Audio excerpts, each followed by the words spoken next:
Okay, there we go. I think it's working now. Right, that was a shuffle and a half. So it's a little bit dark in here. I'm trying to make up for the fact that Mike isn't on the stream with us this Friday. So I'm doing my absolute best. But tonight, what has Phil just messaged me saying? Sure thing. Nice one, Phil. Tonight it's just myself and Rachel. Hey. And my squeaky chair. And it's going to be a quiet one, to be fair. We've got two things. If anybody's interested in bolt action, let me know if you're interested in this Road to Berlin book, because this has just popped through the door this morning. So if anyone wants any information for this, we can have a flick through that tonight. We've got a little bit to talk about computer games and board gaming or wargaming or whatever. And you know, if you do both of them, then there's something you might be interested in, you might not. We'll have a look at that. We'll probably do that first, actually. But we'll go through the chat and we'll see who is here. I know Chapter Master Valrak has just posted and he's a massive gamer. So if you haven't already subscribed to Chapter Master Valrak's channel, head on over there. He's been playing a lot. I've forgotten the name. The third-person shooter. He'll put it up in a minute. The game where you're running around as a space marine killing elves. So check that out. All right, let's go through the chat and see who else is here. First of all, I think it was between Vaughan Killian and Furious George. Furious George was here about 12 hours early, and Vaughan Killian did his best to get on as soon as possible. But we've had Robbie Cohen, we've had Surreal. Who else have we got? Tom Wilson. Phil was there in the chat as well, and Akaria. Who else was here? Right now we've got Derpimus Maximus. Welcome, mate. Stu Rat. Eternal Crusade. There we go. Got a bit of lag on here. Wow. But yeah, he's been playing a lot of Eternal Crusade, and it's quite good to watch. And cracking on with some Primaris models as well. So anybody not subscribed, just check out the channel and subscribe if you enjoy gaming as well as Primaris Space and other stuff. Right, Stu Rat. For Warhammer TV, they need to build a throne for Phil to sit on, and from which to direct Mike and Pink, dressed as minions, moving his troops. That's because Phil's back gave up. Who else do we have? Keep going. Wow, there's a lot of chat. Okay, Ferris. Felhate. Mike's here. Welcome, Mike. Vaughan Killian again. Ryan Benfield. Chapter Master Valrak. Andrew Begg. Welcome, Andrew. I don't think I've seen you before. If I have, I apologise. Ralph Hummel. Welcome, dude. Rower. Hey, Rower. How's it going? Underdog Painting. Welcome, mate. Robbie Cohen. I think I've already said it. That's two. Jim Wilson. Big Mac Danskell. Welcome, Big Mac. Patrick Metzger. Where is your pants on the head? That's because I'm doing my impression of Mike. Sorry. Rachel, are there any pants nearby that you can bring? She's gone. Okay, never mind. Felhate, no magic Mike, unsub, rage quit. Yeah, so Mike is really not feeling very well. Yeah, we played a few games this week. We started playing Battlefront on the Xbox and Ark because we've been playing both of those games. About to start playing Path of Exile again, and I say kind of call him Magic Mike. Then Mike is just not feeling very well at all. He's coughing his lungs up, so I think he would have come on the chat, but he's just coughing so much that he'd be muting and unmuting himself so often it's not worth it. Who else do we have?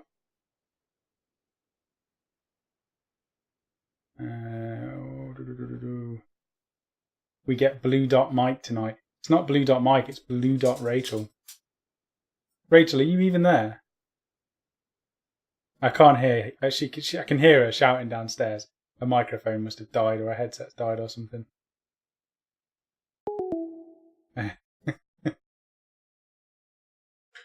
Oh, beautiful. It could have just been me. Now we get to see the living room. Are you there, Rachel? Can you hear me? Yeah. Yeah. Have you just been chatting to yourself? Yeah, basically. I was like, is that our mic? No answer. Yeah, he sounded awful. Nothing. You probably need to charge So that yeah, I've just been headset. having a conversation with myself. No, I don't think you need to charge it. It's fine. Okay. It's So, plugged in. It's fine. Now Stewie's decided to jump around and everything as well. Wargame, what's going on, Sam? Phil is laid up. Mike is sick. All before Warhammer TV. Your stress level must be off the charts. Yeah, Sam, how are you? I'm all right. I mean, I've done the model this week, the Captain Nefarian for the Primaris Marines. That's pretty awesome. I'm really happy with how it's turned out. The tutorial for that is out tomorrow, so if anyone wants to know how I painted any part of it, then that's on YouTube. It's not even on the premium part, but it's a 30-minute video, so it's quite a long one, but it's quite a lot of conversions that are on the model. So if you're interested in that, that will be up at 6 o'clock in the morning. Other than that, I need to start doing some bolt action. I'm just waiting on the paints from Vallejo, and I need to just kick my backside into gear and get some more painting done, but it is quite difficult. Tonight, Phil came round and we've changed this study out a little bit, so we've changed some of these things out. And I've got all my painting set up on this bigger desk now, which should make life a little bit easier. And hopefully the audio will be better. The lighting's a bit rubbish. If I turn on the main light, it's a bit, I don't know, it's all shadowy. I don't know why it's so weird tonight, but it is. Me and Mike, You wait for paints from Vallejo. Why don't you just use the paints that you've already got? Because Vallejo have said they would send us a range of paints to use specifically for bolt action. So they've got a range of World War II paints, and we were just going to basically grab their paints and paint them as they are out of that. Oh, okay, yeah, that sounds good. Mm-hmm. What else did we do? Yeah, me and Phil, we played a game of 40k about 3 hours ago, and we were just trying out our list. Very different stories when you got home. You're not allowed to spoil it, though. No spoiling. No one's allowed to know. So I made a list and we've submitted it to Warhammer, to Games Workshop. So they've got my list. Phil submitted his list, but after playing, he's like, I might tweak some stuff. And bearing in mind, it was a fairly, all I'm going to say is it was an even game.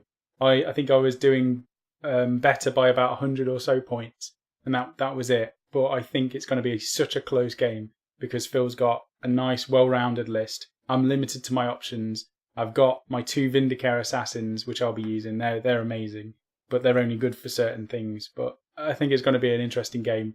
And that's next Friday. So hopefully Phil's going to be good enough and his back's not going to be aching him because we need him there next Friday. If not, we'll have Mike and Pink and whoever else is coming to just hold him up, basically, during the game. It'd be like a throne, a walking throne. I was wondering if you wanted to play a game on that Friday, because if anybody else is, turning up, you could play a game with Mike while we play our game, or you could have a look around the exhibition. You've got loads to look at, actually. Yeah, I've never been before. So it might be worth me taking an army just in case then, I guess. Yeah, well, you can't use the custodian, so it'll be a Seraphon, won't it? Yeah, it'll be Seraphon or Grey Knights, I guess. We haven't got the new Grey Knight book. We need to pick that up. Mm-hmm. So we'll do that. Well, and just hope that our points fit. Well, you've got a few models here and there. Let's have a look through the chat. Let's see what's going on before we go on to the topic. Robbie Cohen saying Chapter Master Valrak should go and have a game of 40k or take part in a live show at some point. Yeah, I mean the Primaris look wonderful, so if you ever want to come on the channel at some point, we're sorting out, that's another thing me and Phil did today, is just tweak some of the cameras. So we've got a little bit of a better setup for when it comes to filming battle reports, which means we can have guests on the show now and on battle reports, which is going to make filming and editing videos much better, I think, and a little bit easier to do. Jennifer Carlisle just subscribed. Thank you, Jennifer. So we'll see what that is. Let's keep going through the chat. Oh no. What have I done? We did that Skippy thing again. Kiblams is here. Welcome, Kiblams. Surprise live show is surprising. It's always a Friday at 9 o'clock. Surreal. He's scheduled surprise live show is surprising. Yeah. Surreal says Bat Sam. I quite like that nickname. That's better. Batsam. Batsam, yeah. That's better than pants on head Mike or bandage head Mike. It's not Here. quite as good as sandwich, though, is it? Oh, I don't think anything will ever be able to top sandwich. yeah. Hasn't Acquire started calling you sandwich now as well? Yeah, I think a few people have started saying it. It's catching. So Grace says, but how do you feel about the possibility of fielding mighty Stormcast Eternals as your allies for Seraphon, Rachel? Oh, I'd totally go with that, because if I was having like another army, it would either be High Elves if they got redone, or it would be Stormcast, I reckon. Although you're thinking of doing Stormcast, aren't you, Sam? Not thinking, Rachel. I've got them bought. They're in the wardrobe ready to be built. So they're a little bit past thinking about doing them, to be fair. I like Stormcast. They're pretty cool. I've done probably at least 1,000 points worth of Stormcast. I've got 2 lots of the Blight War box. So there's a lot of I can't remember what they're called, the Vanguard Rangers, I think they might be. They've got like light crossbows and a weapon. And there's 2 units of those. What else do I have? I've got 2 units of the 3 chicken walkery things, the Vanguard Paladors, I think they're called. They're awesome models. They're so big and huge. I like them. And then I've also gone and bought the big Vanguard, the Palador leader. So the Aquila. This is all off the top of my head, so I apologise if this is wrong. But I've got the Aquila Palador, which is the leader, and he makes the Vanguard Rangery things count as battle lines. I thought the big turkey-looking things were called something different. I don't know. Probably. I thought they were Paladors. No, what am I thinking of? They look like a turkey mixed with a horse, I think.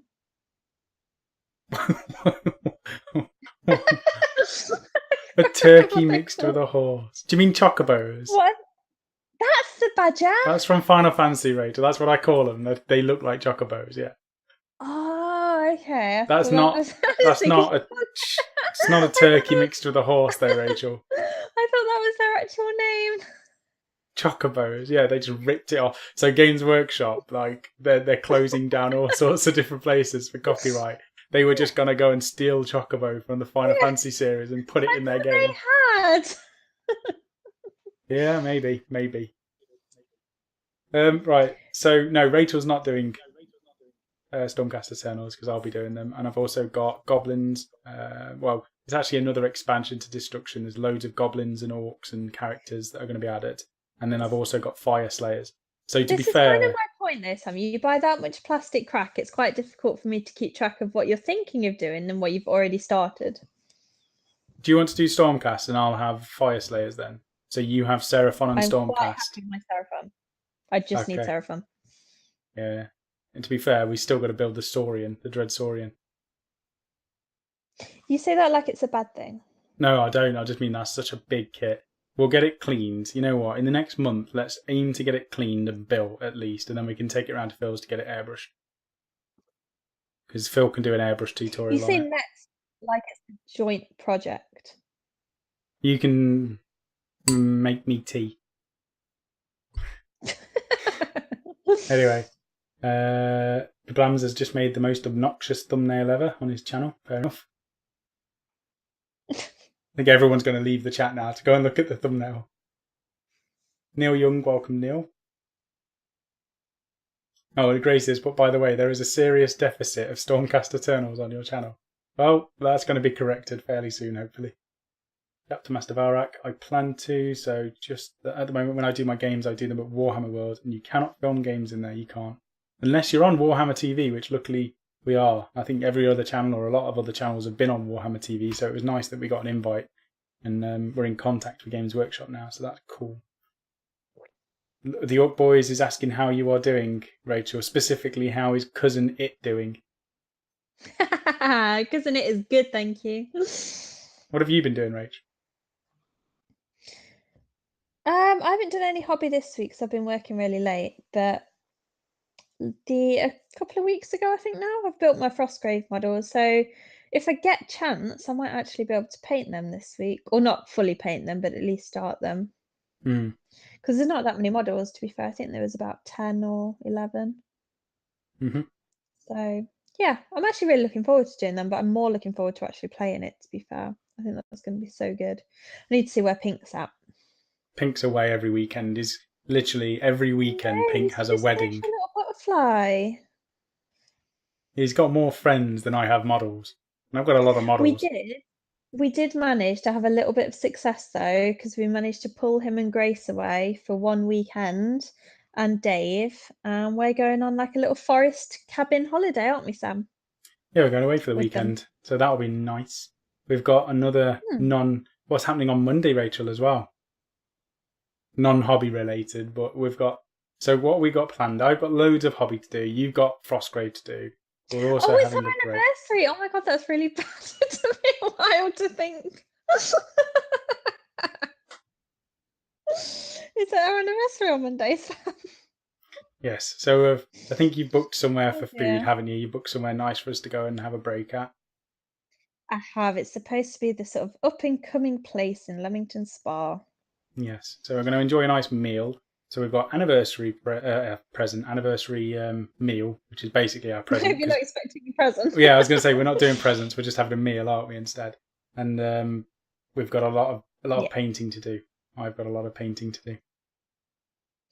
I might surprise you with one of my typical cards, though.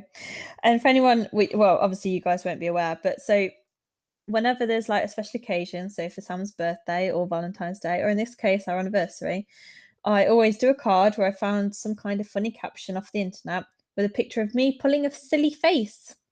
So for Sam's birthday, I took a picture of me and the dog, and it was captioned, "In dog years, you're dead." So you're in for a treat on Monday, Sam, just saying. I can't wait. I just pick up any old card, and I'm not very good with cards, am I? But at least I did get a card. That's the bonus. Normally I don't bother. Right, back to hobby. So 12 Neath, welcome 12 Neath, and we will be doing a weekend show at some point, I promise. And we've also got podcasts to sort out as well. So he's put, I want to start Fire Slayers. How are they other than the crap movement, saves, and 1 wound each? Looking at them, 12 Neath, they are pretty good. I haven't tried them, obviously. They're in the box, but some of the models are incredibly powerful just looking at them. Compared to Stormcast, I mean, I went through all of the Fire Slayer units, and there's certain things where I was like, that's pretty good. I'm comparing it to Iron Jaws quite a lot, and Seraphon and the armies that I'm playing against. And just looking at them, I thought Fire Slayers have got some nice stuff. They've got some useless models as well. Some of the heroes are a bit poor. There's one in particular who pretty much buffs the enemy army more than it buffs yourself. So I'm definitely, even though the model's so cool, I wouldn't be using that. But there's other ones, and I forgot his name. I'll do a whole rundown when I've started planning it out and I'm going through what I'm doing. But there's a character that gives, it's almost like a command ability, but it's not a command ability. It's a normal one. He picks a unit, a friendly unit within 20 inches. I think I'm going to say it's 20 inches. You might have to choose a certain item for that, but they can all have this. And that unit rerolls all failed wounds until the next turn or whatever. So that alone is like a high, a good command ability. And this is on a normal hero that you can do again and again if you've got multiples of them.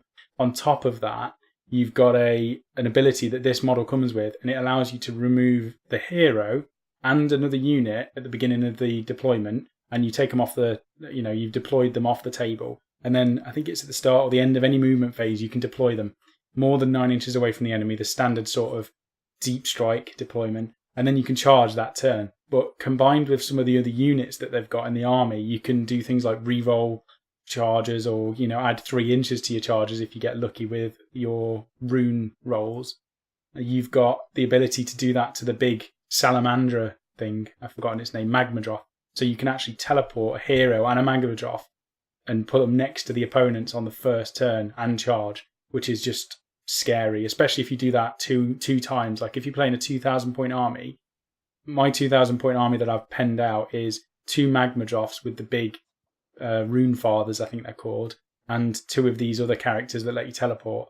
And then on top of that, I've got big blocks of the Berserkers, the Vulkite Berserkers, and they're just powerful. Looking at that, they're insane. The other units that are really powerful is the shooting ones. Their weapons are so nasty, and especially again if you do the teleport trick, you can put a block of 15 or 20 of them next to the enemy on turn 1 and just destroy the unit. And then with another unit, you can charge. So Fire Slayers are powerful. They've got some new General's Warlord traits and the artifacts from General's Handbook 2. So you can capitalize on that. And you've also got allies, so you can fix in any of the weaknesses, like the long-range shooting and stuff. But compared to, Stormcast, I was looking at the Stormcast list, and they seem very average. Like the damage on the majority of the units that Stormcast have got is 1 damage, and they've got a very average-looking stats. So compared to Fire Slayers, I'm kind of looking at Stormcast almost as like an army just to get built and painted to have a bit of variance on the channel. But the Fire Slayers is one I'm really looking forward to trying out, so try that. I was impressed with the buffs with the Fire Slayers. I like the one that damages the enemy's weapons if you make the save or something like that. Yeah, it's very similar to the Khorne units. When you make a save, it deflects it. And the Magma Drop is a walking mortal wound pit. Like you chuck it into an enemy unit. If you take wounds, you bleed fire. You just burn stuff. If you hit them with your tail, you do mortal wounds. If you're just stood near them, I think you do mortal wounds as well. And then the guy on the back swings around this massive key axe thing that just obliterates. And it's like dirt cheap. It's like 260 points. And if you buy the big 50 quid box set, you're getting it for small monetary value as well. Or monetary cost. Yeah, I'm looking forward to doing Fire Slayers. Quite looking forward to it. It sounds like it. Primaris Marine Dill, I think that is, or Dial. I think you commented on a video the other day, so thank you for that. Hi guys, what did I miss? We haven't really done much. Let's go through the chat and then we'll just have a look at what we were going to topic-wise go through. Talking rubbish, to be fair. Yeah, when do we not? Akaya's here. Welcome, Akaya. Stu Rat says, Hi, Rachel. Rachel, that sounds like the beginning of a typical slasher movie, Weekend in the Woods. I told Phil this. Oh my god, literally. So I told my boss about this because I had to book holiday, and he said pretty much exactly the same thing. He said it was a what is the film? Oh, that's really going to bug me. Cabin Fever. Me and Phil had the same conversation, and I couldn't remember the name, and it's Cabin Fever. And I was explaining to him the entire film. No, the Blair Witch Project. Maybe it wasn't a film. No, okay, it was Cabin Fever I was talking about. Yeah, no, he said that sounds like the Blair Witch Project. I was like, I'm hoping it's not going to be like that. We're not sleeping in tents. We're in a cabin. Yeah, it's got like a hot tub and a log burner as well. It's going to be really nice. It's going to be all Christmassy because it'll be the end of November. We're going to be sharing a wonderful hot tub with Pink and Dave. What could possibly be better? Not sharing a hot tub with Pink and Dave. Derpimus I'm Maximus. looking forward to it. I'm really excited. Derpimus has put A Cabin in the Woods. Be sure not to read from any dodgy old books. If there are any dodgy old books, that will be the first thing I will do. Akaya's put, so Rachel is taking Sam out to a cabin in the woods. Strange that Rachel also took £1 million life insurance policy on Sam today. Be careful, Sam. That is quite funny because only recently you took out insurance on me, didn't you? I have taken out insurance on you, yes. Totally unrelated. 12 Needs getting yelled at work to join the show. Is that to leave the show or to join the show? Because you're in the show. They can't yell at you anymore. Battlesmiths, that must be what they are. Because Robbie's saying Battlesmiths are amazing. 12 Neef, I've already read that. Fire Slayers are looking strong indeed, says Kablams. Akaya says, seriously, congrats on your anniversary. What is the anniversary anyway, Rach? Is it 5 or 6 years now? What do you think, dear? This is what happens when I get... I'm going to say 6, because I'm sure 5 was last year. Yes, dear. It is 6. Oh, that's good. Jeez. Yeah. It's like when you ask me, how old am I? And I'm like, whoa, no, not again. To be fair, you don't even know how old you are, so... That's because I'm 18 forever. Phil says I'll be 21 forever. Shop smart, shop You keep smart. telling yourself that. What's that? Anyway, Kiblams is off to Centre Parks in November. Big fan of cabins in the woods. Ours isn't... I don't think it's as fancy as Centre Parks. It's very cheap what we're doing. But So it could be a horror set, to be fair. It's more just that it's different. So obviously Centre Parks is like a really big complex, whereas this you tend to be quite secluded from anyone else. Yeah. So it's pretty much just the cabin. I think it'd be really good. It's like an extended weekend, so it's Friday to Monday, and I think we're just gonna like play games and stuff and chill out. It'd be really nice. I just read Robbie's comment. Might end up like The Shining, but in the end, Sam gets frozen in his salt. So much salty comments. Phil was really salty today. The amount of abuse he gives me, and he just can't even talk anymore. Sam laid his own trap and then walked into it, and Giblams has put awkward. To be fair, you're not that bothered if I forget things, because you know how bad my memory is, don't you? Yeah, but you have a go at me if I forget things, so it's a bit unfair. It is. But I bought you flowers the other day as well, so yeah. You did, and they lasted like 2 weeks. Okay, FYI, any guys out there? So if you want to buy your missus some flowers, get yourself to Morrison's, and they're only like a £5, and they Dirt last like cheap. 2 weeks. They're incredible. Oh, I was seriously still impressed having a with them. I'm drink. just gonna like plug Morrison's flowers there. Primaris Marine Dill says, love that movie, was first horror as a kid. I think that was, Evil Dead 2 and Evil Dead, they were good. Tom Wilson, was that an unmistakable sound of wine bottle being opened by Rachel? I think that says more about you, Tom, the fact that you could tell the sound. Yep, that's a wine bottle. That's brilliant. That is brilliant. That's a skill. That's top comment so far. Well done, Tom. If I could send you something, what do you want? I've only got a remote on my phone, but you deserve a prize. It's like, I remember when I was a kid, and there was a radio show in the UK, and it was in Nottingham somewhere, and they did this thing, and if you guessed the sound, you won like £1 million. And this went on for like months and months when no one could guess this sound. And it was that sort of thing. They'd just keep replaying the sound until someone could guess what it was. And in the end, it was taking a key off a key ring. Now, bear in mind, this was like 20 odd years ago, and I still remember what it was. And for some reason, it's just ingrained in my memory. So Tom would have been amazing at that. He'd have got it and won himself £1 million if it was alcohol related. Yeah. Right, let's get on with what we were going to talk about tonight. I'm going to turn off the chat for a moment, so I'll get back to questions. Anything related to our channel. Yeah. Right, let's see if I can bring up the browser. There we go. Right, so if anybody's played D&D before, like me and Rachel, Pink, and a few others have played D&D, and we really enjoyed it, didn't we? Mm-hmm. Try and give some light, but not too much light. Yeah, it was really good. But one of the things is, you've obviously, if you want to keep playing different stuff, you need to keep getting more miniatures. You need to have somebody who invests a lot of time into creating the stories and the randomizing it, and that's part of the fun. If you've got the time to do that, it's definitely something that D&D is brilliant for, because it's all about your imagination, what you can do, and where you can go with it. Yeah, I don't think it was so much the miniatures. I think it was more the time of the Dungeon Master. Well, I'd like to play it with miniatures as well. That's the other thing. Okay. But sometimes computer games, because if you like computer games and you like wargaming, then you probably played some D&D games in the past on Xbox or on PC or wherever. And this is a new one that's coming out in October. It might be something that you're interested in. It might not be, completely down to whether you're interested in this sort of thing. So we'll just have a quick look at the features. We've got an exclusive trailer which is out. It might even be tonight now, but they sent me an email a few days ago just as a heads up that this was coming out. So we'll have a look at the trailer and the key features. So it's the unique quests that I think is going to be one of the coolest things. So the procedural map generation allows every quest to remain unique even when replaying them multiple times. So that's something that should be quite interesting. I don't know if this is multiplayer. I know it's single player turn-based.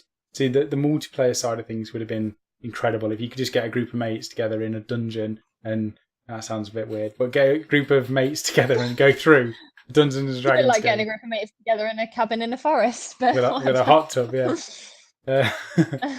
But it might be something interesting, but you can play it again and again and again. So if you want like a night of playing D&D and you want to just do that every now and again, you won't get bored playing the same thing. This rabbit is so thirsty, he's just drinking. Just be Oh, quiet. bless him. He's not been drinking all night. As soon as we go live, he's like, all right, time to drink. Anyway. He will just make as much noise as possible. We also have, so there's 40 quests. The game features a mix of main story quests and side quests. So I don't know how long these quests are. If you can replay them and it changes things, it should be quite good. 40 quests doesn't seem Maybe like a lot because, well, you know, like you played Warcraft and obviously there's thousands of quests. So the 40 quests might be quite big. It might be, you know, like 2 hours to complete a quest rather than 5 minutes. So we'll have to see what that actually is like when it comes out. The other thing which it ties the two of these. I thought it was a bit like a role-playing game, not a computer game. What is? I thought that what you're on about now. I thought this is a role-playing game, not a computer game. No, it's a computer game.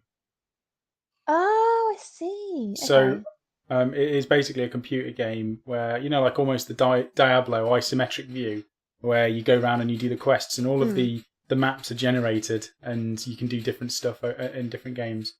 So it's saying a board game experience brought to life. The game highlights most of the features from the popular board game combined with features unique to the digital version. So it's what you've already done in the board game as well as extras that are going to be unique for this, which is nice.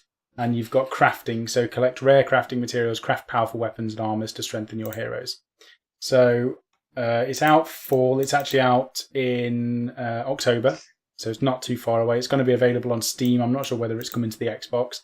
Single player, turn-based, procedural dungeon crawler. So there is a story here as well.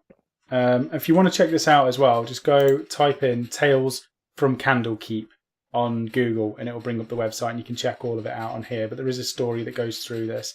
Jesus, dude, just chill out. He actually chilled out. He's like, all right. Tomb of Annihilation. Thirsty little boy, yeah. Has he had his dinner? Yeah, he's had his dinner. Right, so we've got some pictures here as well. We'll have a look at that in a moment. Let's take a look at the trailer, though. See if this works.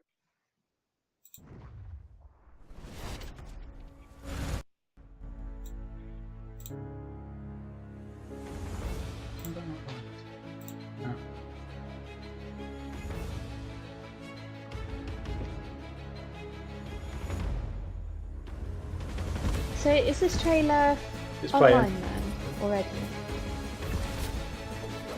Yeah, I get a bit of a lag when I try and watch it back.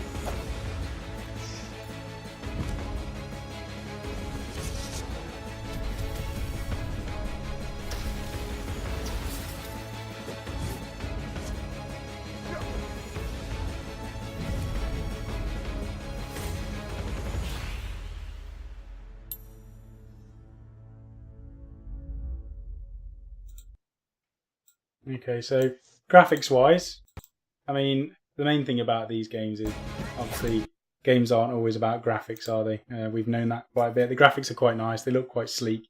It's not going to be anything like your Gears of War or The Last of Us or anything like that. But for an RPG game based on Dungeons and Dragons, it's the main thing is it's smooth and it looks polished and there's upgradable armor and weapons. So as long as it's got that, it's fine. But I like the fact that all of these maps kind of snap together, almost like jigsaw. It is like a board game. So it's like they've taken the board game and put it up on a computer game. And they've done it quite well. What was that space game that was procedurally generated? Because it seems like that, but obviously a Dungeons and Dragons thing. Because that was really cool. I've got no idea what you're on about.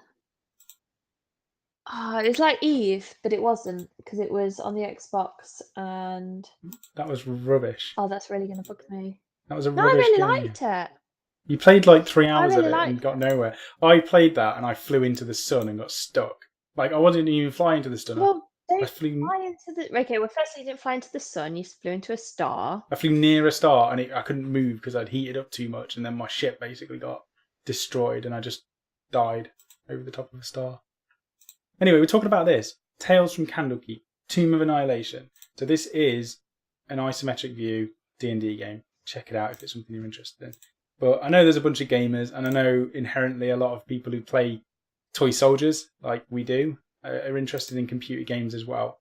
So I just thought it might be interesting. And we got an email. Sometimes we get emails from companies, and they ask us to look at stuff. And, you know, sometimes it's not what we do. We do miniatures, wargaming, we do gaming from time to time, but it's this is actually linked a little bit more to wargaming and tabletop and D&D, so it's worth having a look at. I think out of the two, I'd still prefer to do proper miniatures. You know what I mean? How do I get off this?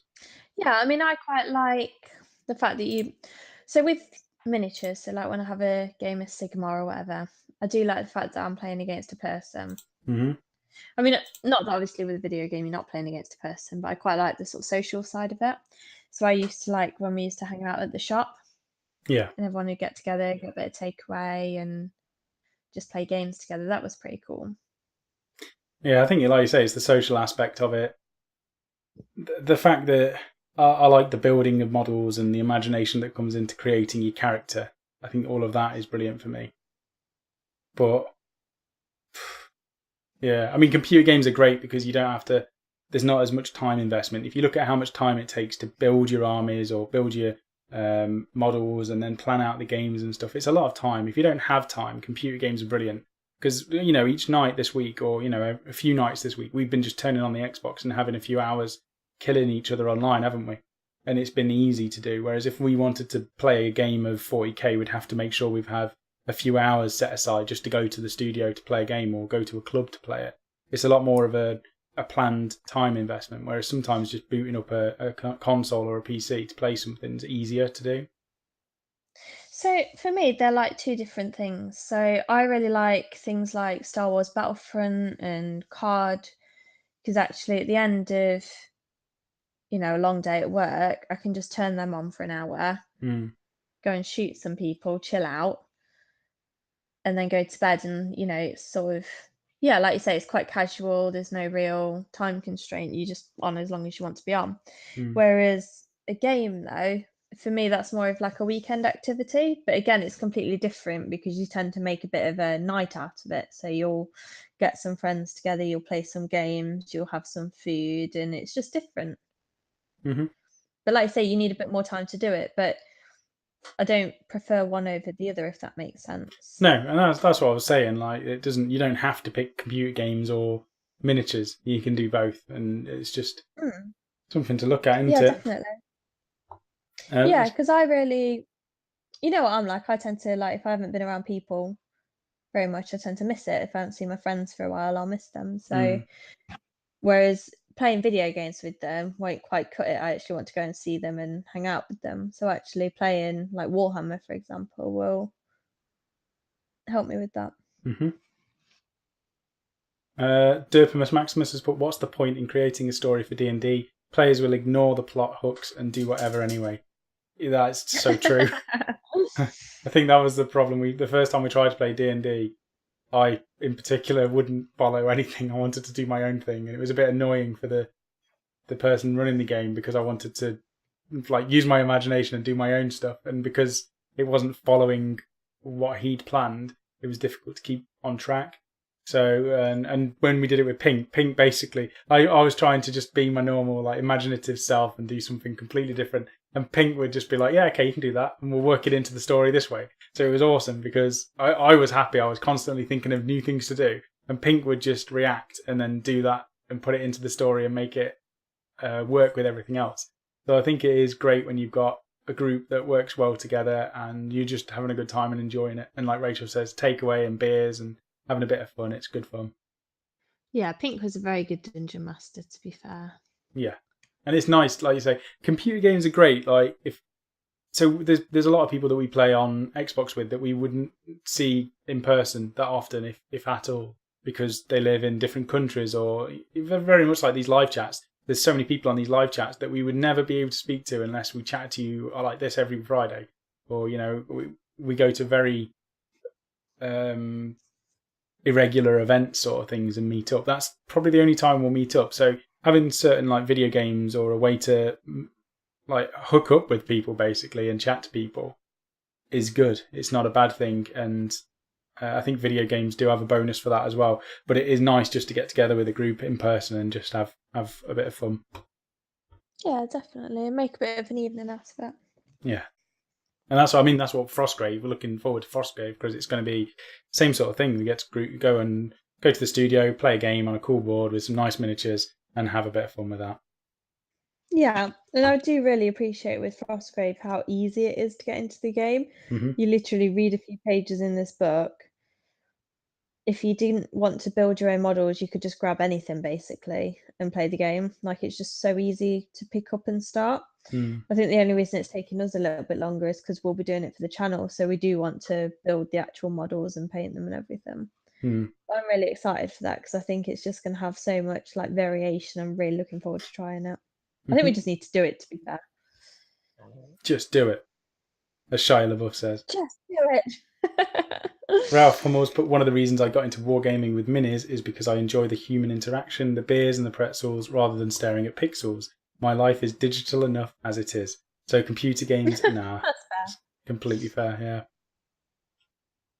Dawn of But War. to be fair, I've been raised on video games, so I'm always going to love them.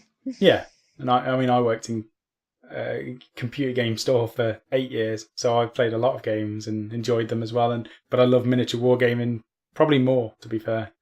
And they're both got a lot of time. Because the thing is, I only got into like the wargaming and the miniatures because of you. It was only when I met you that I started playing it. Whereas I've always had video games, so I grew up with Tomb Raider, V Rally, Formula One, all the Tekken, Crash Bandicoot, Spyro, all those sort of classics. Whereas actually miniatures I only got into about 10 years ago, if that? 8 years ago? 5. So yeah. 5. So yeah, I think I'm always gonna have that like soft spot in my heart for video games. For now, wait till later. You've said that you'd never build or paint a model, and you've already built and painted a model. So I didn't say I'd never do it. I just said the interest isn't there. And to be fair, the only reason I'm doing it in Frostgrave is to sort of give you a bit of breathing space because you've got so much else to do. yeah, that's fair enough. Ryan Not Benfield. like I'm doing it because I actually want to. Ryan Benfield's put Dawn of War was what got me into 40k. I think a lot of people got into 40k through Dawn of War. It's such a good game, so addictive as well. So they are, computer games are gateway games into the hobby, which is quite interesting. If they make a good enough computer game, that Eternal Crusade, was it? That game will bring so many people across to wargaming that, it's such a good looking game. I know there's certain things that need fixing on it and stuff and balance and whatever, but the game looks great and it's going to bring people across to wargaming, which is only going to be a good thing. James Powell's put, hi bro, hail from Milton Keynes. I love the videos. They're awesome. Cheers. Sorry. Oh, wicked. Sorry, hi to you both. Welcome, James. Thank you for joining and thank you for the nice comment. Hi, James. Akai has put, this seems good to play D&D, especially if you don't have an RPG gaming group. However, I hardly play games now. My Xbox is an overpriced DVD/Blu-ray player. That's exactly what Phil bought his for. He's got an Xbox One and he's never even used it for gaming on. It's disgraceful. The thing is, that we keep telling him, we're like, Phil, we're playing Ark tonight. Get Ark and come play with us. And he's like, no, because I'll just get addicted to it. He's got enough to do for the channel. It will be too good. So he's working on the premium videos this week. He's doing one for his warp spiders. He's done a tutorial on creating the actual warp that he did, as if they're jumping through some gateways. So he's doing that and posting that up on premium. And he's got at least another one, maybe 2 more videos which are going up on premium, and a bunch of other quick tips as well. And he's trying to do a bunch of YouTube airbrush stuff as well, so they should be out fairly soon. Tomorrow, obviously, we've got the long 30-minute tutorial on how to paint black armor with edge highlighting, bones. What else is in that video? Brown cloaks are painted. Purity seals. Black dragons. Yeah, but it's one model. The purity seal is quite a good one because there's a lot of people asking I've seen on Facebook saying, how do you paint purity seals and stuff? And there's a good bit in there showing you how I do mine. Whether you'd follow that or not, I don't know. And is this going to be a premium video? No, this is on YouTube. I'm doing it on there for free. So as long as as long as you just go on YouTube and give it a like, maybe. That's all it is. Derpimus Maximus. You don't need to be so close geographically. Computer games are something to do with people who are hundreds of miles away. There we go, exactly what we're saying. And his book, because I can't really just talk to people and nothing else. Yeah, I think that's the thing. It's options, and sometimes you want to do one thing, sometimes you want to do another. The Orc Boys has put, wait till the Fallout 4 figures are out. Rachel will want to paint them. I do love Fallout, to be fair. There is a Fallout miniature game as well, you know. Really? I haven't told you about it yet, but now I've done it. Sorry. To be fair, we've got so much on. Yeah. Kibalams has put Vermintide opened my brain up to giving fantasy a chance. Then you guys gave me a massive shove. Yeah, I mean, that massive shove must have helped because you've made a huge Skaven army now and it looks amazing. You've done tons of conversions on it. Magnetized all of their arms is ridiculous. And yeah, you've got a great looking army. So we'll have to meet up and have a game either at Warhammer World or at the studio at some point, Kablams. Because fantasy, as soon as, Age of Sigmar, I've got the Fire Slayers, the Stormcast, the Goblins, and the Iron Jaws. That's going to be a range of armies just that I've got. And then Phil's got his Caradon Overlords, the Sylvaneth. Jack's got his Death, what are they called? Ghouls. And he's got his Nurgle. Good old Magic Mike's got his Skaven. So there's tons of armies that you can play against. Could do a clan war against Mike. That'd be interesting to watch. Mini, only popping on for a few minutes, totally addicted to Divine Divinity 2 at the moment. Yeah, Divinity was on sale on Xbox. I almost picked it up, but it's time more than anything. Yeah, I've not tried that one. It's difficult to get time. What even is it? I can't picture what it is. I haven't played it, but by the look of it, it's like an isometric view RPG game again, very similar to D&D. You go around and you level up your character, learn new abilities, and kill big monsters and kick ass. Okay. My sort of thing. Ryan Benfield's put, they said Fallout miniatures game pre-orders would be out, would be at the end of August, still waiting, and it's nearly October. That's the only shame with Kickstarters and stuff like that. They don't always meet the... I mean, with everything, it's difficult to put an estimate on stuff and try to meet it. I mean, we tried to get our website up and running in like January, and we ended up just doing YouTube in February, and I think our website didn't even start until March or April. We were quite far behind on trying to get that kicked off. So, you have ideas of when you want to launch something, but sometimes things just get in the way. Oh my god, I've literally just remembered what that game was that I was on about. Elite Dangerous. It's been bugging me since we were talking about it. I could tell the stress in your voice was just...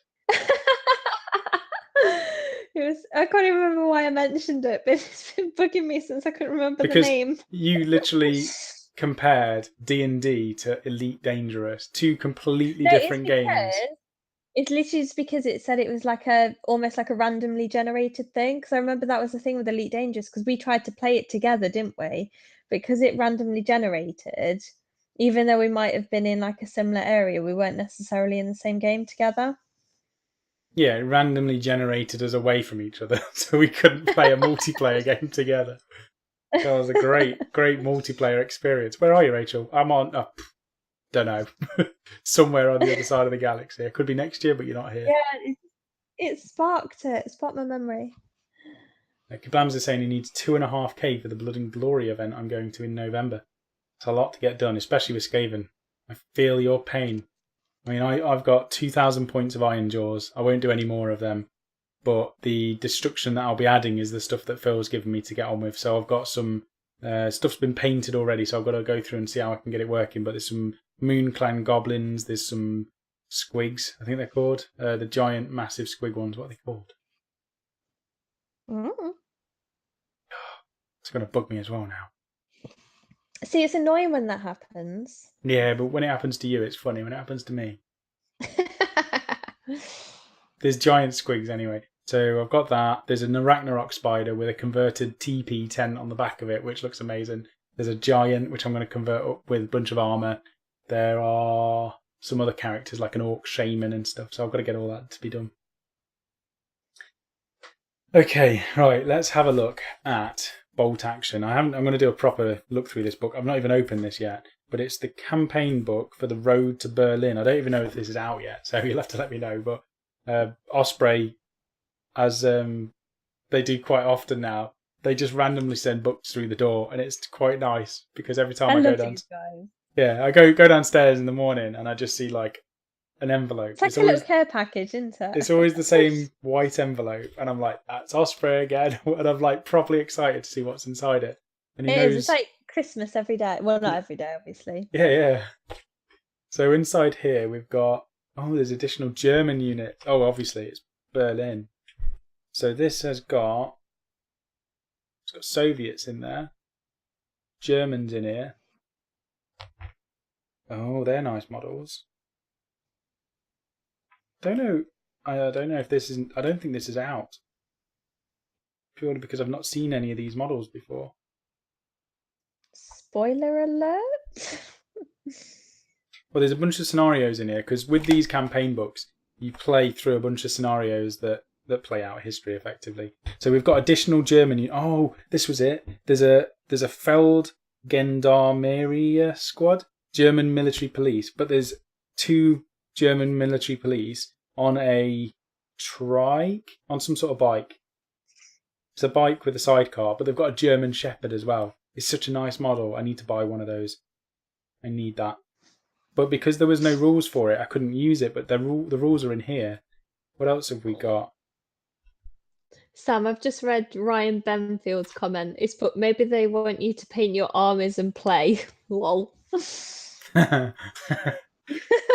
Maybe it is a hint. Maybe it's a very strong hint. Yeah, we're waiting on Vallejo. Army and play a game. You know what? They're all built. They're all built. They're just ready to be painted.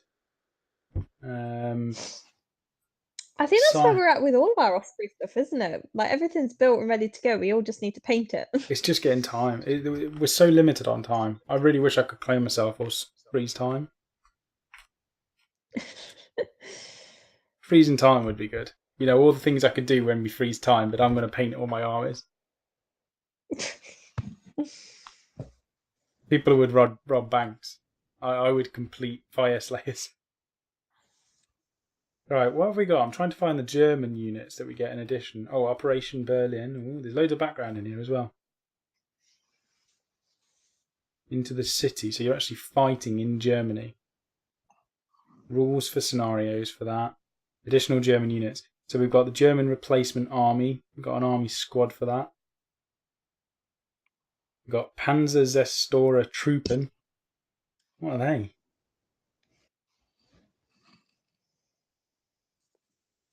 Oh, wow. They've got loads of Panzerschrecks. Jeez. A Panther term. So there's a turret which is fixed into the pavement. Panther turrets. So from 1943, Panther turrets were mounted in fixed fortifications. Some were normal production models, but most were made specifically for the task, with additional roof armour to withstand artillery fire. So they basically stuck turrets into the concrete and shot people.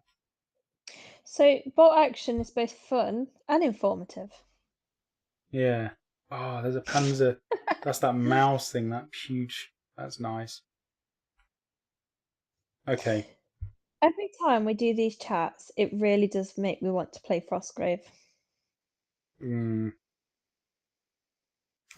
Triumph and Tragedy. I'm really looking forward to playing bolt action. Me and Mike were supposed to. Haven't you?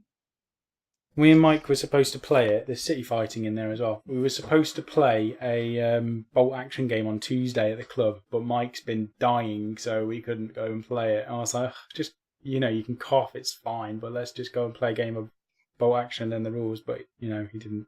So I'm next. genuinely worried about Mike though. Like it's not just a cough, Sam. He does sound like he's dying a little bit. He'll be all right. But we do need to go and play a game. We were going to do a 500 points and just stick to 500 points, but we both built 1,000 points. So it'll be Germans versus Americans. We'll kill each other. And I just hope that the Germans are good because Mike's got some amazing looking tanks. Those Shermans are really, really cool. So, right. Oh no, what have I done with my mouse? Oh, there it is. Right. Colossal Squig. No, it wasn't that. It was something else. Mangler Squig. There we go. It was a Mangler Squig. So the Colossal Squig is the Forge-World one. The Mangler Squig is the Games Workshop one, which is effectively a squig on top of a squig covered in chains. And Jack's cut them in two and used them as two separate Mangler Squigs rather than buying one. So that's what we're going to do it as. Derpimus Maximus, I really wanted to like Elite Dangerous. Might have gotten better with it if I had the time and skill to build a proper sim pit for it. Yeah, I mean, we quite liked Eve, didn't we? That was a good game. Yeah, Eve was really good. Elite Dangerous, I did like because so with Eve, it's very sort of click sort of thing. Whereas Elite Dangerous, I like the fact that you are sort of piloting. You feel like you're flying. Yeah, you really do feel like you're piloting the spaceship. And it did take me a little bit of time to get used to and get into. But when I did get into it, I really enjoyed it. But it was a shame that it sort of lacked that genuine multiplayer element. But I don't know if that was just because it was on the Xbox as opposed to on the PC. But it was a really good game, and I'd recommend it to people. But yeah, it's almost, I could almost do with a game between Eve and Elite Dangerous. So one like Eve, where there's that much scope to it, where it's a huge game, but where you're almost like piloting the ship yourself, as in you really sort of fly in it. Well, they could have changed. They could have just done Eve, but with the controls and combat from Elite. From Elite Dangerous, yeah. So Kai's put Bolt Action, Osprey are awesome as well. Osprey are amazing in terms of contact, because when we were quite, we're growing a bit more as a channel now. We're almost at 7,000 subscribers, which is insane. There's so many people who don't even know we exist though. Like, we need to get shared around Facebook and some of the bigger groups on Facebook that actually seeing that we exist, because for some reason YouTube's just not sharing the content, and I'm not sure why, but from the beginning, when we were like 300-400 subscribers, companies have been like contacting us and seeing what we're doing and getting involved. But Osprey, they've just been, and Warlord as well. Both of them have been so good as well. Saying that, Rubicon are great as well. Like, all three of those companies to do with Bolt Action have been really good. Like, literally, we've said we're doing something, and they're like, "Oh, do you want that? Do you want this? Do you want this? Do you want this?" And it's like, well, yeah, we can use all that, and we can make some armies out of it. And since then, we've had Osprey support us with the Frostgrave and I can't even pronounce it, the Pirate Frostgrave. They should have just called it that. Pirate Frostgrave. Should just call it Pirate Grave. I don't know. Better name, but yeah, that's brilliant. How good they are with that. They've been really supportive. Maybe they want you to paint your armies. Yeah, I do need to get them done. Simon is put on a hobby note. I spent today making my own washers and Larmian medium equivalent. That's interesting. Now, what did you use instead of medium? Because I've found nothing that has been the same. I've found alternatives that thin stuff down, but not to the same level as medium. A bike for the sidecar. There's an Indiana Jones conversion there. That's a good idea. If it is built, it is painted. There's Grace here. You need the Vespa scooter. That's my philosophy. Apparently it doesn't cut it on the channel. Yeah. Oh, Akoya is saying I need to do a review video for the road to Berlin. I'll do it just for you, Akoya. I'll do my best to try and get this filmed potentially tomorrow. I'll do what I can, just so that you can have a look through it. But there is a video going up on Sunday, which is my Kubel wagon. It's an amazing little vehicle. I love it. It's such a dinky little thing. Such a cool little car, and I had a lot of fun building it. So I've put that's ready to go on Sunday. That'll be up at 6 o'clock in the morning. Nice little thing, and it did take me longer to build, I think, than the Repulsor from Games Workshop. So that tells you how much work went into it. Graham Rigg, evening all. Welcome, Graham. Thank you for joining us. Derpimus says Panzer Storer, tank destroyers, basically. Okay. Ryan Benfield, love it when Sam looks at Bolt Action. Oh, that looks cool. That's me with anything, to be fair. Anything with a miniature. Actually, anything. There's so many things that I think looks cool. I'm really bad. You are very easily impressed. Graham Rigg, mouse. So heavy it could not cross bridges. It looked huge, to be fair. Let's have a quick look at that. Where are you, mouse? I think they must have picked the name as an opposite So one of the most enigmatic armoured fighting vehicles of World War II was the VK-100 Porsche Type 205. To any serious student of World War II, AFVs, I don't know what AFVs mean, somebody can tell me what that is. It is better known as the Panzerkampfwagen 8 Maus, which is this example of a late war German imagination may be named after a tiny rodent, but it's anything but mouse-like. Weighing at an astonishing 188 metric tons, the Maus still holds the record as the heaviest fully enclosed armoured fighting vehicle ever built. Unlike the majority of the so-called paper panzers, advanced German tank designs which only existed in technical schematics and project documentation, the Maus was actually built with 2 prototypes, almost complete, and perhaps as many as 9 others under construction when Hitler cancelled the programme in late 1943. Wonder why he cancelled it? That'd be interesting to know. There are unsubstantiated rumours that one of these prototype vehicles may have been used in combat against the Soviets. Speculations on how the Maus would have actually performed in combat are, of course, securely in the realms of the hypothetical. However, one of the great things about bolt action and wargaming in general is that you can experiment with these remarkable examples of what might have been. So, it never actually got used. Like, definitely. There's a rumour that it might have been used against the Soviets, but it is huge. Like, this is like the Land Raider of World War II. 188 metric tons. That thing must have been... I mean, you say it can't cross over a bridge. I'm surprised it could even move. This thing is huge. And points-wise, so for a regular, bearing in mind a Tiger tank for the Germans is normally around like 450 or something. That's quite an expensive tank. This thing for the regular is 580. For a veteran, it's 696. It's got a turret-mounted super heavy anti-tank gun. It's got a coaxial light howitzer and a pintle-mounted MMG on the turret. It's a super heavy tank, so it's 11 or more to damage it. It has special rules. So here are the special rules. Tiger Fear, anyway. So if you're looking at it, if you can get line of sight to this, you're going to lose... I think you lose stuff to your pinning or your morale or something like that. It's slow, obviously. And it's got Mobile Fortress special rules. So to fulfill its role as a breakthrough tank, the Maus had an extremely advanced heavy armour for its period. There's no penetration modifier for hitting a Maus from the side or top. And the penetration modifier for hitting a Maus in its rear is reduced to +1. And then it's got another thing saying Gotterdammerung, as the Maus would have only seen action in the last days of the Third Reich and probably suffered from technical issues and supply shortages.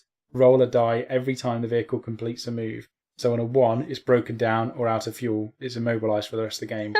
On a 2, breaking down or its fuel is low. The vehicle can make one more move after this one and then it runs out of fuel and is immobilised. On a 3 or more, it continues as normal, rolling again after the next move.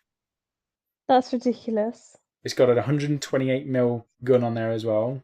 It was almost as effective at long ranges as short ranges, so it does not suffer the -1 penalty when shooting targets over half range, and it counts a full +7 penetration bonuses at all ranges. That's massive.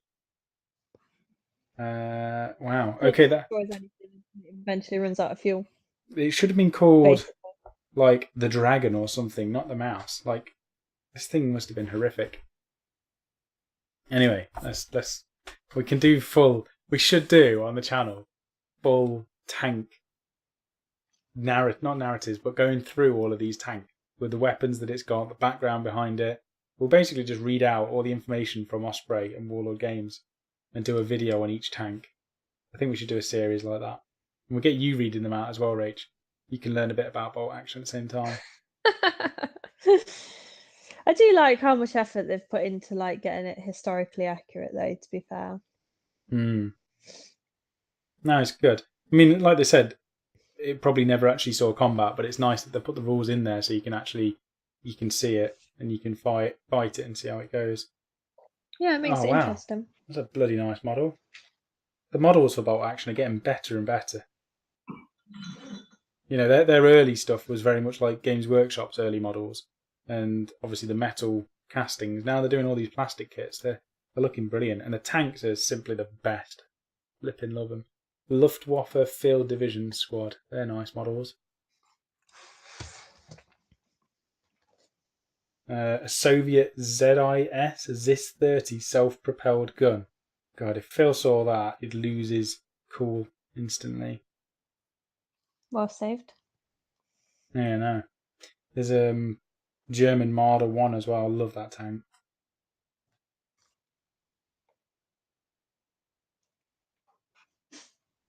Right. Is that Khaleesi? Jesus. Yes. You having fun rolling around?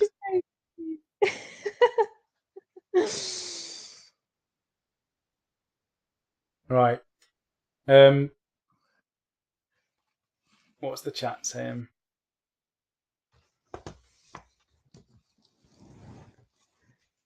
She made me laugh. I looked over at her. She was just like on her back, but like curled around on her back. It was amazing. Stu Rat, hey Khaleesi, and Big Mac Dad Squad just put dog. And Ryan's put, oh my god, doggy. There's more chat about the dog. Maybe we should just put the camera on her one eye. Just get it up so people can see Khaleesi. You're just sleeping. Oh, okay. Kablam, 700 subs a month is a fair rate, Sam. It's all right. Yeah, it's going all right. Pirate grave equals dead man's chest. Yeah. Right. Apparently, it's pronounced archipelago. Archipelago. Oh yeah, the pirate Frostgrave. Yeah, I'll try and remember it. I'm gonna have to write that down and put it on a little sticky note and put it on the top of the monitor. Gray says painting in part, so putting stuff together is the last thing he does. Ah, okay, that makes sense. So many people dog. A doggo. Bork. Oh. Andrew Buxton, welcome. Grace here just put no. I don't know what that is in relation to. Guys, but guys, it's a white carpet. Primaris Marine Dill, but cool dog. She's quite cool. She is Khaleesi the Pest. And I always still forget. We named her Khaleesi because we were watching Game of Thrones when it first came out, and we were quite. We loved the TV series. And Rachel had been wanting a dog for a while anyway, so we decided to get a husky, even knowing that they were a lot of work. And it was between two names. It was Khaleesi or Ghost, and we went with Khaleesi. But it had been so many, because every time there's a season break, you forget about it completely. And I think probably about 3 years into having her, completely forgot that Khaleesi was taken from Game of Thrones. So we were sitting watching Game of Thrones one night when the new season was out, and they were like, Khaleesi, and I was like, why are they saying Khaleesi? And I completely forgot that the name was taken from Game of Thrones for some reason. The best part is, though, if ever we are watching it and they say Khaleesi, she looks at the TV. Yeah. Like, what would you want? Grace here doesn't like dogs. It kind of helps now that... It kind of helps now that they don't really call Daenerys Khaleesi anymore. They just call her Daenerys or whatever. She is super friendly, Mother of Dragons. She's too friendly, isn't she? She just wants to say hello to everybody. Mouse was 120 tons, I think. No, 188 apparently. Armoured fighting vehicles. There we go. I knew you guys would know it. Kiblams has put all France vehicles. See, that's the sort of thing I would say it was. I didn't even bother. Because I know there's already a lot of people who know their history that are already waiting just to comment and say, Sam, you're an idiot. Because I know nothing. So I try not to say anything now. That tank, this is from Ryan, that tank was such a bad design. Way too heavy to be practical, yeah. Mobile turret. Well, not that mobile, says Andrew. Yeah. Also, Götter Dämmerung equals Twilight of the Gods in the Ring cycle. Okay. Don't know what that is. The mouse was nothing compared to the rat. That was the Baneblade. Didn't even... See, I'm just learning. Wait till Sam finds about Dora the railgun. I'm sure railguns aren't in World War II. Don't Google it. You'll end up wanting to buy stuff. Hold on. If there's a railgun in World War II, I'm going to Google this. No, 1 second. I'm just going to Google it. Dora the railgun.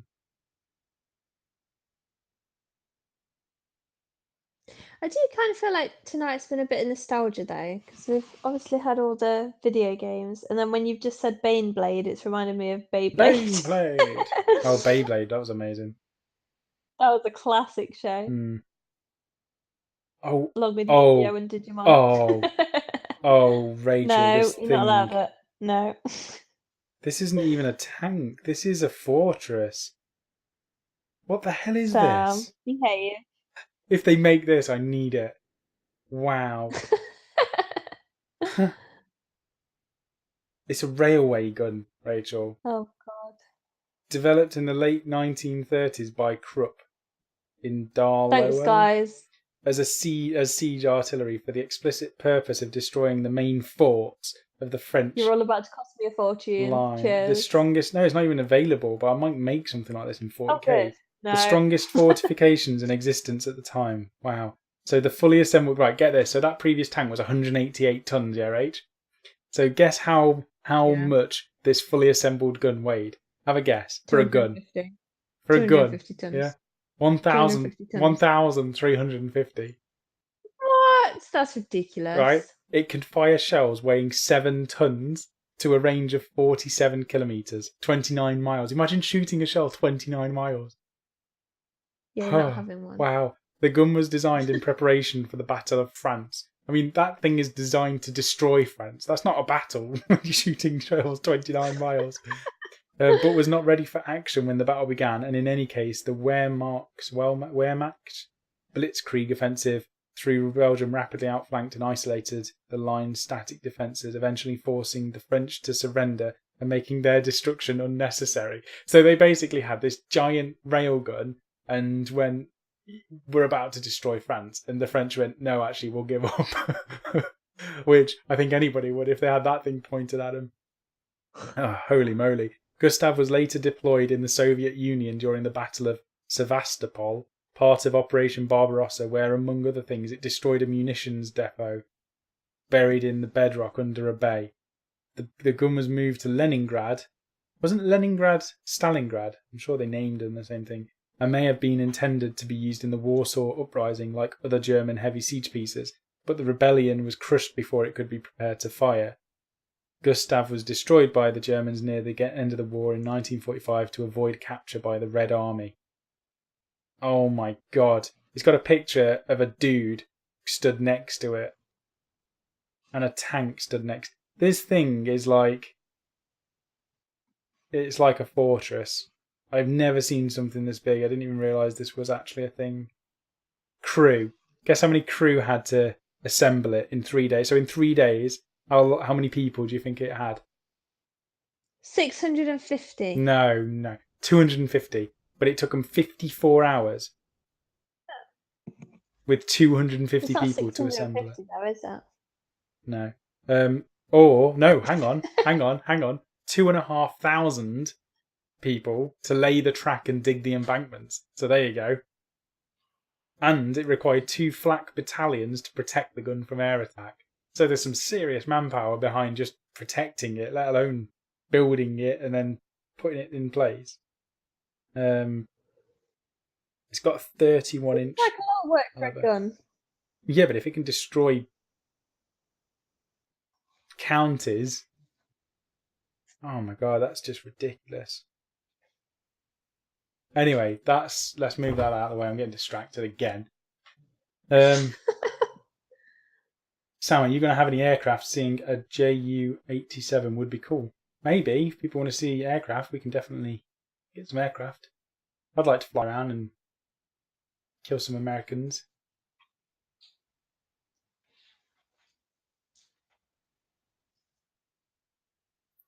Oh, there's loads of chat about it. Forget about Game of Thrones. How can you forget? Yeah. I can't spoil anything, but yeah.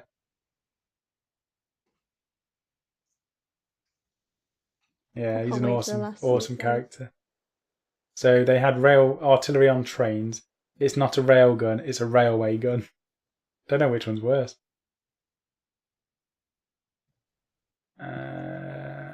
Kibams is a big Beyblade fan as well. Me and Craig. So if anybody watches Mr. Cragham Gaming, he's got a channel as well. So me and Craig used to live in the same village And we used to meet up and we'd play. I'd basically stay at his house for the whole 6 weeks holiday, and his mum used to feed me cheese and pasta. It was amazing. But all we did the whole time was play computer games and Toy Soldier. We used to play Warhammer as well together back then.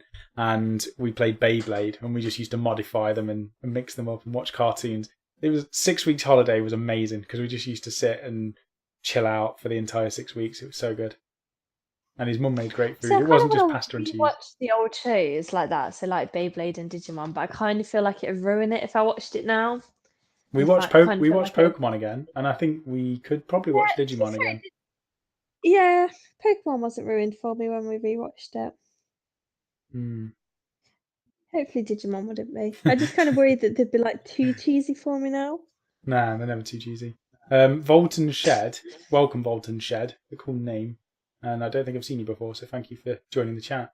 He's put, you can get a 135 model of Dora. It's about 6 foot long, which is massive. So maybe I can't get one. And Johnny Rockstar put, that's a railway gun. Yes. Did you ever play Blitzkrieg on the PC? They had the railway gun. I never did. If I knew about this railway gun, I'd be asking Warlord to make one. And Stu Rats put, you have to take the rotation of the Earth into account when aiming. Yeah.